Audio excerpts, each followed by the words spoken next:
Have you ever smiled? Watching an arrogant fool dig his own grave in a $3,000 suit, I certainly have. The sweetest revenge is never found in screaming matches or angry tears. It is the dead silence of a legal document carrying absolute destructive power. When thieves steal your work and push you into the shadows, do not fight back. Let them stand on their fake pedestal, then gently pull the floorboard out from under their feet.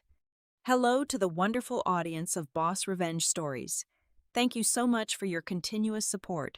Unfortunately, YouTube has completely disabled our channel's monetization features, leaving us with zero operating budget to keep the lights on. If you find yourself enjoying today's story, please consider supporting us by joining the Boss Revenge Stories Patreon community to hear exclusive, true stories that are even better, significantly longer, and packed with intricate details we simply cannot publish on YouTube, featuring immersive multi-voice emotional narrations. You can easily join us by scanning the QR code currently on your screen or by clicking the Patreon link down in the description or the pinned comment of this video. Now, let us begin today's story, and let me formally introduce myself as Autumn Ross. I was 34 years old, holding the hard-earned title of lead engineer.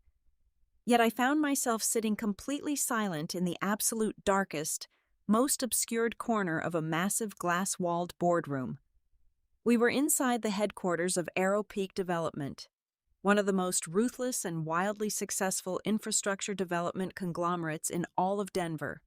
The corporate culture here was a toxic wasteland where the loudest voices always drowned out the hardest workers. And that morning was the perfect showcase of this harsh reality.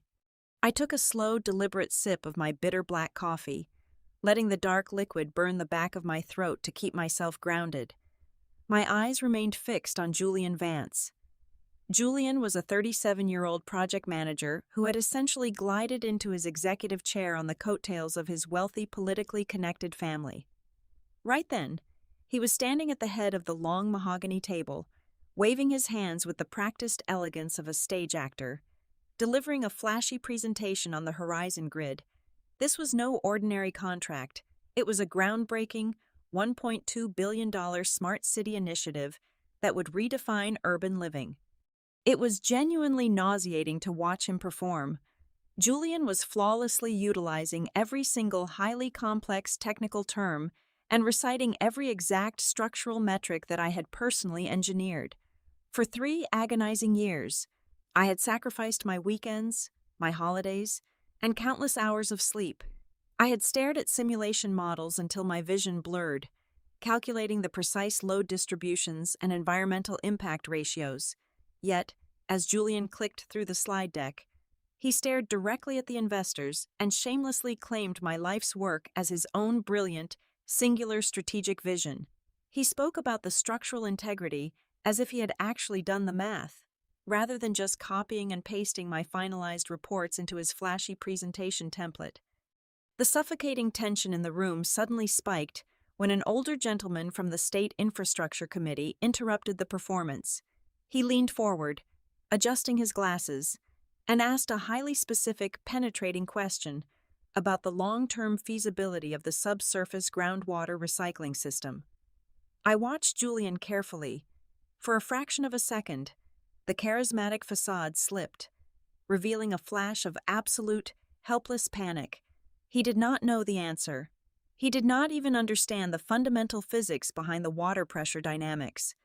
However, corporate parasites like Julian are exceptional at survival, without missing a beat.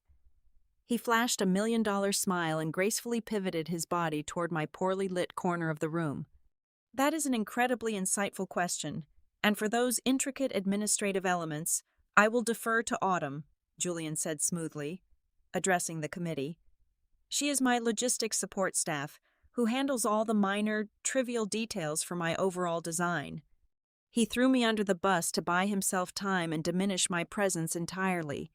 Any reasonable professional in my position would have felt an overwhelming urge to slam their fists onto the glass table, the urge to interrupt his lies, scream out the truth, and fiercely defend 3 years of stolen labor would have been entirely justified. But I did not raise my voice. I did not shed a single tear of frustration. Instead, I simply looked at the committee members, offered a gentle, accommodating smile, and gave a quiet nod. I let Julian have his moment of stolen glory. I let him bask in the blinding light of a $1.2 billion illusion. I could afford to sit perfectly still in the shadows because I possessed a secret that gave me absolute power. I knew there was a catastrophic, foundational flaw embedded deep within the mechanical framework of this massive project. It was a highly technical, fatal vulnerability that a man who spent his workdays picking out expensive suits and playing golf would never have the intellect or the technical capacity to recognize. He thought he was pushing me out of the picture to secure his own victory, completely unaware that I had already built the very trap he was joyfully walking into. Exactly 48 hours after the humiliating boardroom charade, the corporate guillotine finally dropped. It did not happen with a dramatic confrontation or a loud firing in front of my peers. Instead, it arrived in the form of a sterile, automated email notification from the Human Resources Department. The subject line simply read, "Internal Departmental Restructuring Protocol." I opened the message and read the cold corporate jargon. I was being permanently reassigned to the Legacy Facility Maintenance Division, effective immediately. It was the lowest rung on the corporate ladder, the equivalent of being exiled to a barren wasteland. My new daily responsibilities would involve inspecting rusty heating and ventilation systems in 30-year-old concrete storage facilities on the outskirts of town. It was a calculated move designed to completely sever me from the $1.2 billion initiative I had meticulously built from the ground up. I calmly moved my mouse and clicked on the central server directory to check my project folders. A harsh red banner immediately flashed across my dual monitors, displaying the words, "Access denied." My administrative privileges to the core computer-aided design files had been entirely revoked. Every single algorithm I wrote, every structural blueprint I drafted, was now locked behind an executive firewall. Curious to see how deep the betrayal went, I ran a quick search through the internal legal registry. The official vendor submission dossier for the Horizon Grid was already finalized and packaged for the state committee. I scrolled through the hundreds of pages of technical documentation and legal filings. My name, which should have been stamped on every single schematic, had been meticulously scrubbed clean from the entire database. I was effectively a ghost within my own creation. Just as the reality of my complete erasure settled into the silence of my cubicle, a new message pinged into my inbox. It was a company-wide blast sent by Julian Vance to every single employee in the building. I opened it and read the sickeningly hypocritical prose. "I am incredibly humbled to announce that my personal vision for the Horizon Grid is officially moving into the final stage of state approval," he wrote, the arrogance practically dripping off the screen. "As the sole chief architect of this magnificent endeavor, I want to extend a brief thanks to the general support staff for handling the minor administrative tasks that allowed my strategic framework to flourish." He did not mention a single word about the foundational engineering team who had bled over the mathematics for 3 years. A weaker person might have stormed up to the executive suite in a blind rage. They might have drafted a 10-page grievance email to the board of directors detailing the blatant intellectual theft, begging for recognition. I did neither of those things. I did not shed a single tear. I did not slam my fists against the desk. I simply leaned back in my ergonomic mesh chair, folded my hands in my lap, and exhaled a long, steady breath. Panic and outrage are weapons for those who do not have a contingency plan. I reached down to the very bottom drawer of my desk, beneath a thick stack of outdated environmental compliance manuals. My fingers brushed against a cold, heavy object. I pulled out a matte black, military-grade encrypted hard drive. I plugged it into a standalone, offline laptop that I kept strictly for personal use, completely disconnected from the company network. I typed in a complex 16-character alphanumeric password and pressed the Enter key. The primary folder decrypted instantly, revealing a single high-resolution scanned document on the screen. It was an official, legally binding certificate of exclusive patent rights, heavily stamped, sealed, and authenticated by the United States Patent and Trademark Office exactly 2 years ago, the entity listed as the sole proprietor of the invention was not Arrow Peak Development. The name printed in bold black ink was Ross Innovations Limited Liability Company, a private corporate entity entirely registered, owned, and operated under my name alone. The patent was for a revolutionary subsurface molecular filtration membrane technology. To a corporate executive, it sounded like dense scientific jargon, but to anyone involved in advanced urban infrastructure, it was the absolute holy grail of water purification. More importantly, it was the beating heart of the Horizon Grid. Without this exact membrane technology, the entire $1.2 billion smart city framework would collapse into an inoperable ecological disaster. 2 years ago, when the project was just an ambitious conceptual pitch, I had formally presented this specific filtration system to the Arrow Peak Executive Board. They laughed me out of the room, loudly declaring that the research and development costs were an unnecessary waste of company capital. They handed me an official legal document explicitly refusing to fund or sponsor the research, left with no corporate backing. I maxed out my personal credit cards, drained my entire life savings, and independently funded every single grueling stage of the research, development, and legal registration. Because Arrow Peak officially declined involvement on paper, the intellectual property belonged entirely to me, without a single loophole for them to exploit. Julian Vance thought he had just stolen my life's work, locked me out of the system, and secured his path to glory. He had absolutely no idea that he had just integrated an unlicensed, privately owned, proprietary technology into a massive federal and state-level contract. The celebration began exactly 1 week before the official ink was scheduled to dry on the state contract. Arrow Peak Development spared absolutely no expense for their premature victory lap. They rented out the entirety of the Apex Lounge, notoriously known as the most exorbitant rooftop venue in all of downtown Denver. We were 50 stories above the city streets, surrounded by panoramic glass walls that offered a breathtaking view of the glowing skyline. Waiters in crisp white jackets circulated through the sea of corporate elites, balancing silver trays loaded with crystal flutes of champagne that cost $2,000 a bottle.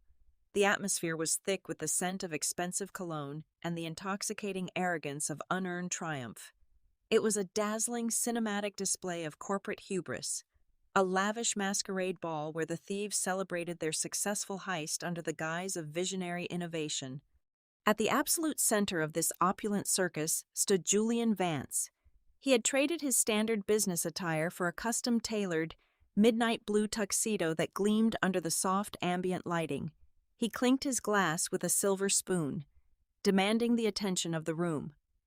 As the wealthy investors and sycophantic board members gathered around him, Julian launched into a grand, utterly vacant monologue about the future of urban evolution.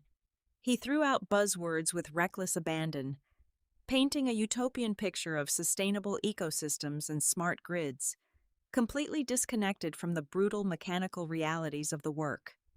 He soaked up the applause, bathing in the adoration of his superiors.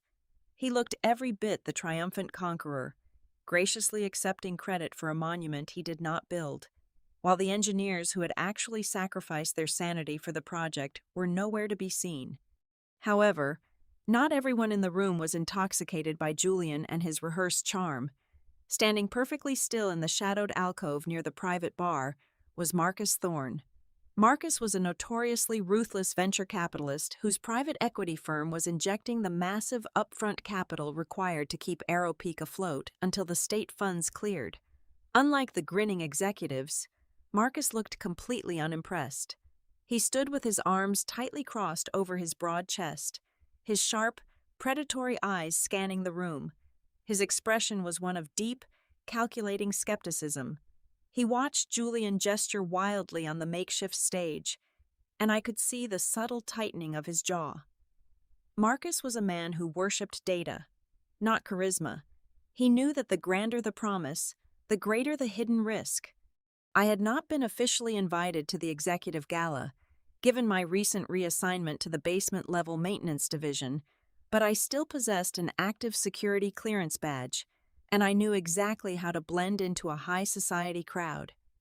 I stepped out of the private elevator wearing a sleek, tailored black dress that commanded quiet attention without screaming for it. I did not waste a single glance on Julian or the cheering executives. My target was singular, and I moved through the crowd with deliberate, measured steps, heading straight for the shadowed corner where the venture capitalist stood observing his investment. As I approached Marcus, he shifted his cold gaze toward me, his eyes narrowing slightly as he tried to place my face. I offered him a polite, restrained smile, holding a glass of sparkling water. It is incredibly refreshing to see someone actually analyzing the room instead of blindly applauding the performance, I said, my voice calm and conversational, cutting through the loud background music. Your reputation for cautious, calculated investment strategies is entirely well-founded, Mr. Thorne. Marcus tilted his head, his expression remaining perfectly guarded. He did not immediately reply, clearly weighing my presence and my words. He knew I was not a waitress, and he knew I was not one of the mindless executives fawning over the project manager. I did not wait for him to demand my name or my department. The music swelled as Julian reached the dramatic crescendo of his speech, drawing the eyes of the entire room toward the stage, taking advantage of the distraction. I smoothly stepped closer to Marcus. I reached into my clutch purse and withdrew a standard manila envelope. It was completely unsealed, containing merely a single copy of a very specific legal document. Without breaking eye contact, I silently slid the envelope directly into his large hand. He took it instinctively, his brow furrowing in deep suspicion. I leaned in just close enough so that my voice would reach only his ears, delivering my final message with razor-sharp precision. Check the foundation before you sign a $1.2 billion check, I whispered, the coldness in my tone contrasting sharply with the warm party atmosphere. Because the man currently selling you the house does not own a single inch of the land underneath it. Before Marcus could open the flap or utter a single syllable in response, I turned on my heel and walked away. I glided back toward the elevator banks, leaving the venture capitalist standing in the shadows, holding the very explosive device that would soon reduce Julian Vance and his stolen empire to absolute rubble. The intoxicating scent of a massive, seven-figure year-end performance bonus had completely hijacked whatever minimal rational judgment Julian Vance possessed. The fiscal quarter was rapidly drawing to a chaotic close, and the executive board had heavily incentivized him to expedite the final closing procedures, blinded by the overwhelming prospect of his impending wealth. Julian transformed the executive suite into a high-pressure war room. The state committee required a rigorous, comprehensive final compliance audit before any funds could be officially allocated. Normally, the corporate legal department would spend at least 3 weeks painstakingly reviewing every single clause, cross-referencing every patent, and verifying the origins of every technological component. But Julian did not have 3 weeks. He wanted his multi-million-dollar payout immediately.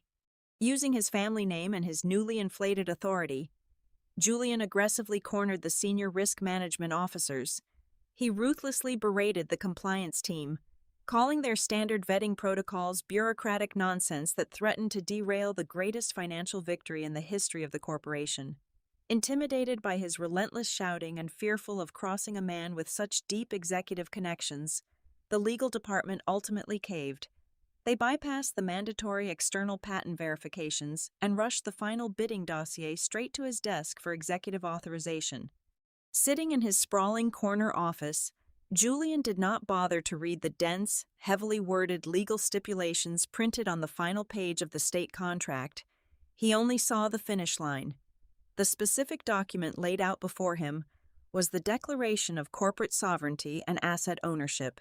It was an uncompromising, ironclad legal agreement demanded by the state government to prevent corporate fraud.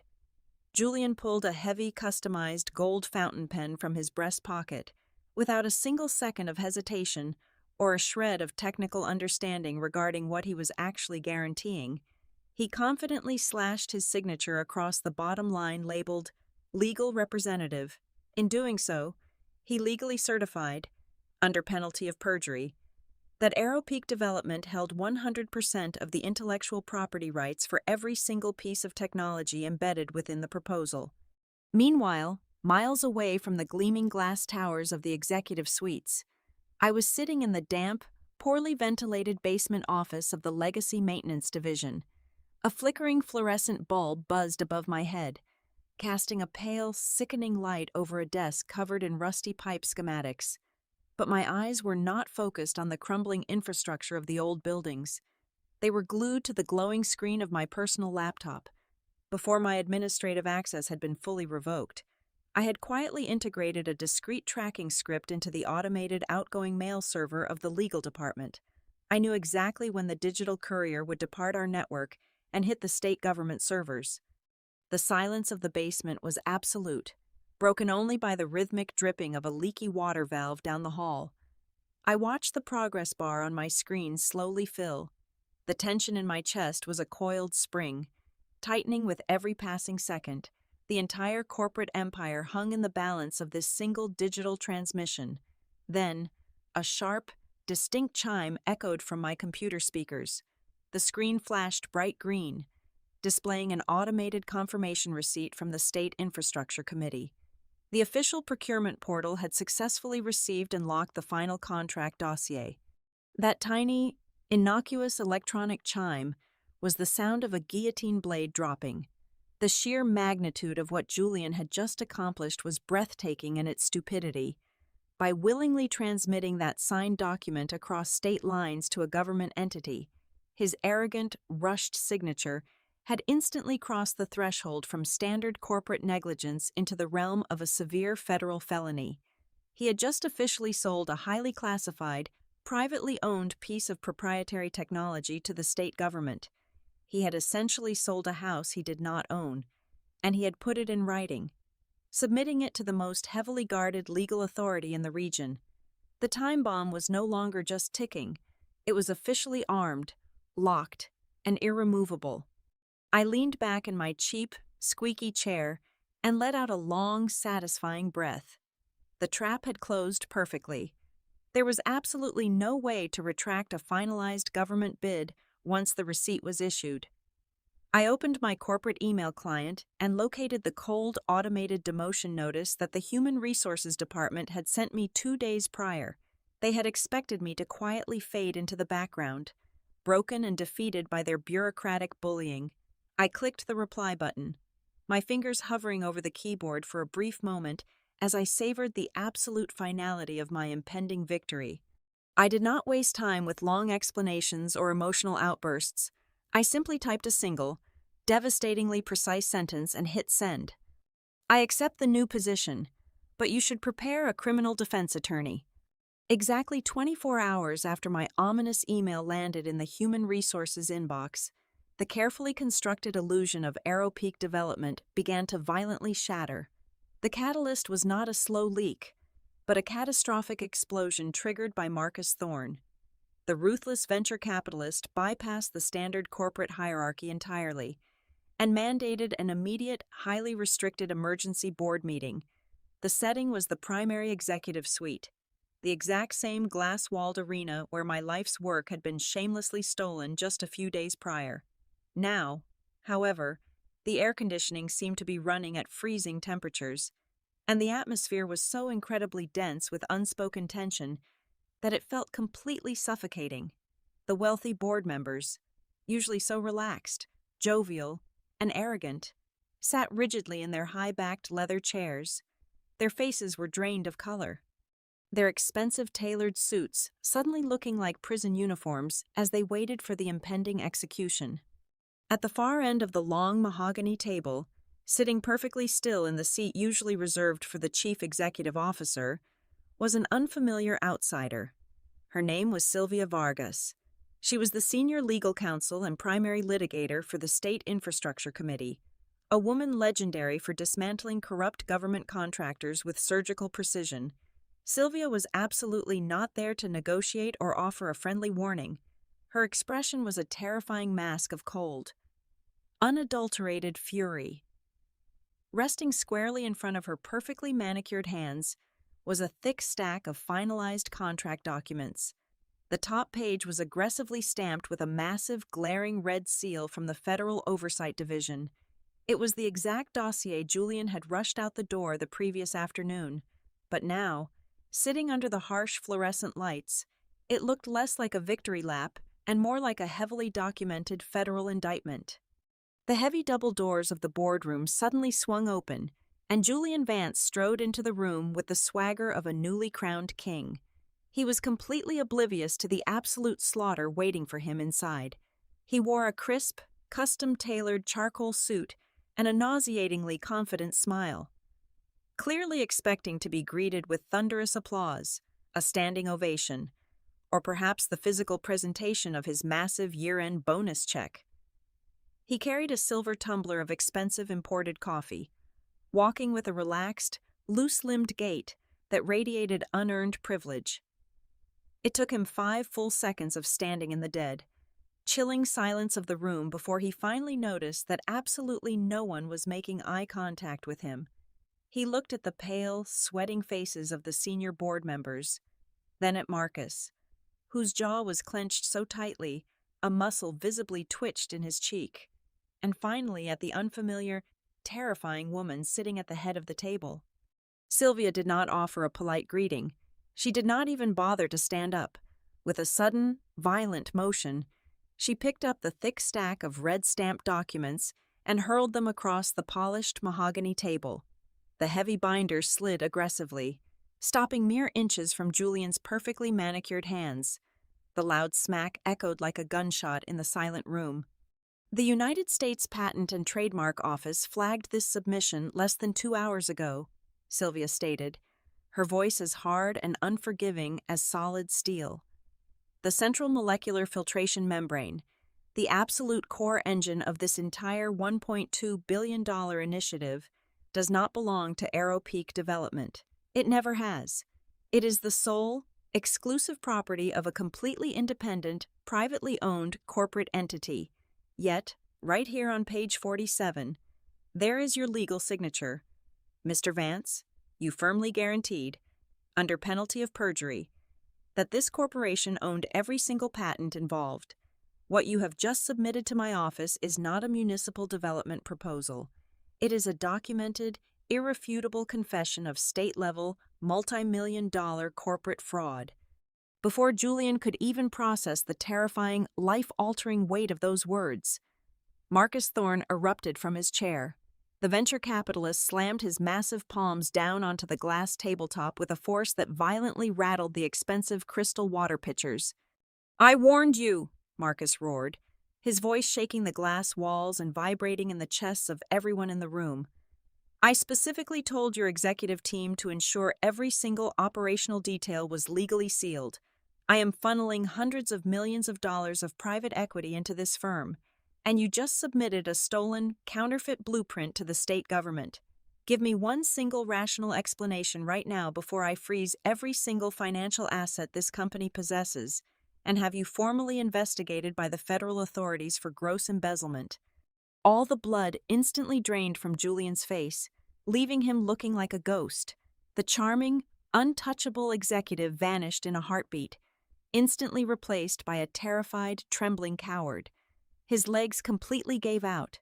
His knees buckled painfully, forcing him to grip the back of a heavy leather chair just to keep from collapsing onto the carpet in front of his superiors. He began to stammer, throwing out fragmented, high-pitched excuses completely devoid of any rational thought. He desperately pointed a shaking finger toward the empty chairs, throwing his own legal department and his entire team of subordinate risk assessors under the bus, claiming he was just a visionary who trusted the wrong people to handle the complex paperwork. Sylvia Vargas simply stared at him with pure, unadulterated disgust, completely unswayed by his pathetic display of shifting the blame. As the walls rapidly closed in on him and the reality of a potential prison sentence loomed over his head, Julian's panic reached an absolute fever pitch. His eyes darted wildly around the freezing room like a trapped animal until they locked onto a sudden, desperate idea. He remembered the woman he had maliciously banished to the basement just a few days ago. It was Autumn Ross, Julian suddenly screamed, his voice cracking hysterically as he pointed at the boardroom door. She was the lead technical engineer. She handled all the structural schematics and the system integrations from the very beginning. This is entirely her fault. She must have deliberately sabotaged the licensing documentation to ruin my career. It is a clerical error. Just a simple, stupid administrative mistake by a disgruntled employee. You have to bring her up here right now and interrogate her. She is the one responsible for this disaster. Julian's hysterical screams were abruptly cut short by the heavy click of the boardroom's brass door handle. I did not knock. I simply pushed the massive mahogany double doors open and stepped into the freezing, tension-filled room. Every single eye instantly snapped toward me. I was not wearing the stained overalls they expected of a basement maintenance worker. I was dressed in a sharp, immaculate charcoal blazer, projecting absolute, unwavering authority. My heels clicked rhythmically against the polished hardwood floor, the only sound breaking the sudden, suffocating silence. In my right hand, I carried a remarkably thin brown manila folder. Resting neatly on top of it was a crisp, freshly printed technology licensing contract. I walked deliberately past the sweating, pale-faced board members, completely ignoring their bewildered stares. I stopped right next to Julian, who was trembling so violently he could barely keep himself upright. I did not raise my voice. I simply tossed the brown folder onto the glass table, letting it slide to a halt right next to the red-stamped federal indictment. "There is absolutely no need to interrogate me, Julian," I stated, my voice echoing clearly across the room. "I am more than happy to provide the exact administrative clarification you are begging for." I looked directly at Marcus Thorne, who was staring at me with a mixture of shock and predatory calculation. Exactly 2 years ago, I stood in this very room and formally requested internal funding to develop the subsurface molecular filtration membrane. I explained calmly. The executive board sitting at this table unanimously laughed at the proposal. You handed me a signed corporate document explicitly refusing to sponsor the research. That exact rejection letter is the first page inside that brown folder. Because AeroPeak officially declined involvement in writing, I registered the patent entirely under my private entity. It is my absolute, legally protected personal property. I slowly turned my attention back to the man who had tried to erase my existence. Julian looked as though all the air had been violently sucked out of his lungs. He opened his mouth to speak, but only a pathetic, breathless wheeze escaped. I leaned in slightly, ensuring he caught every single syllable of his impending doom. "Your arrogant need to claim a victory you did not earn just sealed your fate," I whispered sharply, locking eyes with him. "By placing your legal signature on that state document, you did not just ruin a $1.2 billion initiative. You officially committed a severe federal felony. You attempted to sell privately owned technology to a government entity without a shred of legal authorization. I am not the one who needs a criminal defense attorney. Julian, you are staring directly down the barrel of a federal prison sentence for gross corporate fraud." Before Julian could completely collapse, Sylvia Vargas finally spoke. The senior legal counsel for the state did not look angry anymore. She looked deeply satisfied. She addressed the entire board of directors with a tone of absolute finality. "The state government has absolutely no interest in doing business with a corporation that employs fraudulent executives," Sylvia declared coldly. "However, we recognize the unparalleled brilliance of the core technology itself. Therefore, the state will only allow this $1.2 billion project to continue under one strict, non-negotiable condition. The legal patent holder must be directly placed in charge of the entire operation as the primary executive contractor. If she does not lead this project, the state will immediately withdraw all funding and push for maximum criminal indictments against this firm." Marcus Thorne did not hesitate for a single fraction of a second. He pulled his cell phone from his pocket and pressed a single button. Less than 60 seconds later, 2 broad-shouldered building security guards marched into the boardroom. Marcus silently pointed a finger at Julian. The guards grabbed the weeping project manager by his arms and physically dragged him away from the table. Julian did not scream or fight back. He was completely paralyzed by the sheer magnitude of his defeat. He was escorted out of the glass doors in absolute, humiliating silence. His entire flashy, unearned career had been completely pulverized into dust in under 10 minutes. With the parasite finally removed from the room, the true negotiation began.